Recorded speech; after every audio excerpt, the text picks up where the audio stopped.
जंगलातल्या दाट झाडीत वाघोबा फिरत होता. मधूनच कोणीतरी हळूच जवळ येत होता.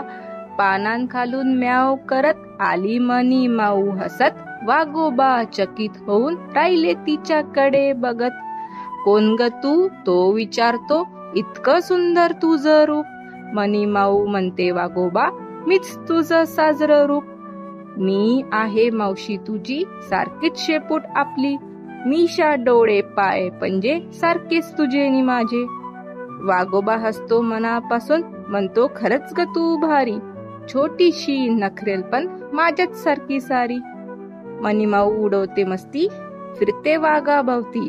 वाघोबा म्हणतो चल ग मग करूया नवी गमती. खेळता खेळता दळकारी वाघोबाने दिली मोठी. मनी माऊ घाबरून पडते झपाट्याने घरी. वाघोबा हसतो खडून खडून, म्हणतो मावशी थांब. मनी माऊ म्हणते नको बाबा, डरकारी तुझी फारच लांब. धन्यवाद.